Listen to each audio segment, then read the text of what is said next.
okay, so when we get to August of this year, are we going to take a moment? Are we going to spend the day having vigils and thinking back and praying on the 13 Marines who were needlessly killed that day? What a great Are we point. going to? How about them? Because right now, on January 6th, it was Ashley Babbitt, who was a Trump supporter, who was shot by a cop in under sort of disturbing circumstances all around, to be perfectly honest.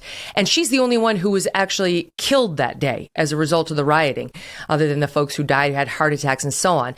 So, yeah, okay, let's see. Do you want to stop and commemorate every big moment in which people have died? We can do that for all the hundreds of thousands who have died from COVID under Joe Biden's watch. Let's do that. When are we going to do that? And you talk about Kamala Harris. Yes, she went and she sat with Jacob Blake, who had resisted arrest, who had digitally raped his girlfriend, who had endangered a couple of cops, not to mention his children and his own. She went and sat with him because he got shot by a police officer. Did she go see the people in Waukesha, the families of those who were killed by that man who got into the car and mowed them down? No. She didn't. Did she mention any of them when she took to the microphone stand? It's like the situational ethics, right? We care about this group, but we don't care about that. And why? Because they only exploit the ones that help them politically. It's the most cynical thing ever. Bingo. And that's so right on. The other night, actually, I was watching a documentary about Afghanistan, the Taliban takeover after Joe Biden's just absolute disaster of a mess over there. And I think it's important that folks remember how that happened. I know we were all horrified, but this administration has done everything they can to try to change the subject.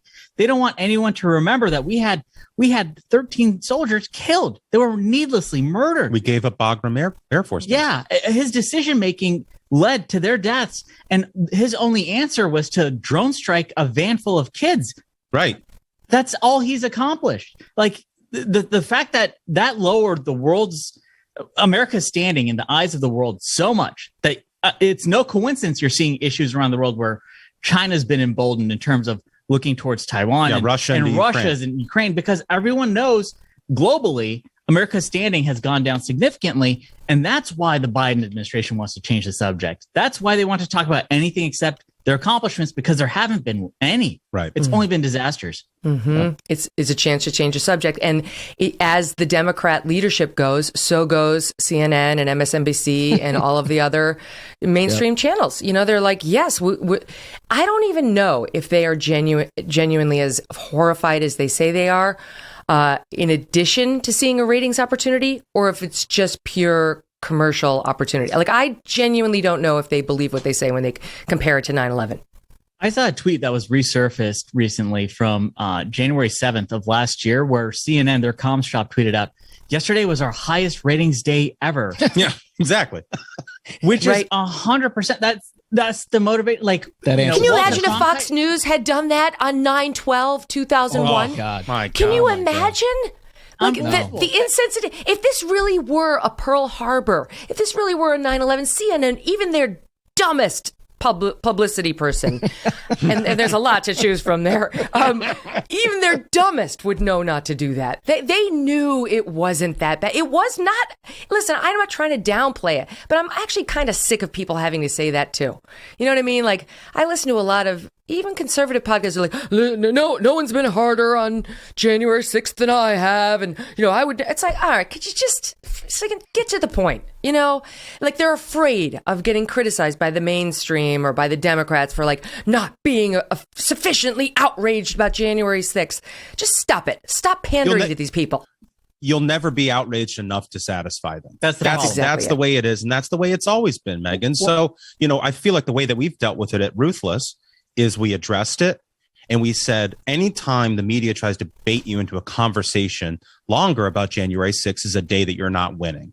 The fact that Joe Biden has zero accomplishments, right? Let's talk about that. Let's talk about it every day until the midterms. Because I think if we do that, we're going to have historic red wave gains. The reason that Joe Biden's approval rating is at an all-time low is not because of January 6th. It's because his administration has shown that they are way in over their heads. They have no idea what they're doing. They're going from disaster after disaster. The pandemic has gotten worse under his watch when he was elected supposedly to end the pandemic. And we might not even be at the bottom of it. because now you finally have the Northeast, the Acela corridor, all of these places who for the last 2 years thought COVID only happened to those rubes in the South, those MAGA Trump people. That's right. And now they're getting Omicron, dum-dums. and so now they have to change their entire worldview on the issue, right? And they're trying to get tests. Right. And they're trying to get monoclonal antibodies and they can't. The other day, so Chris Cillizza from CNN puts out this tweet where he was like, I'm stunned. For so long, it felt like, people who got COVID, it was a moral failure on their part for getting COVID when we did everything right and we get COVID. It's like, you're part of the media arm, which is pushing this messaging, trying to other, folks who are suffering. And it's just for their own purpose, for the Dems covering for the failures of this administration. You put your finger on it, Megyn, when you said selective ethics, right? They have a very, very situational ethics policy when it applies to anything and everything that they care about. Everything from the crime that they choose to prosecute to the issues that they seek to highlight to the constituencies that they seek to other, as Smug just said. I mean, we have spent the last 12 months now basically blaming the South for the rise of the coronavirus. And they still, by the way, 2 days ago, the Washington Post fronted another piece about the Southeast and coronavirus. I was like, you want to walk outside your door at the Washington Post? I mean, they can't. This place is grounded in corona, and they're pointing down in Georgia and Florida. I mean, you got to be kidding me. Yeah, per capita, DC is worse than any country on earth in terms of cases. And the Washington Post is talking about the Southeast. They can't let go. It's just like how everything is still Trump's fault. I mean, even before January 6th, they'd find a way to lead the news with Trump. What do you think of Trump? Could Trump come back? And if Trump doesn't necessarily work, then it's Tucker Carlson. What would you have a rating? Let's talk about somebody who rates.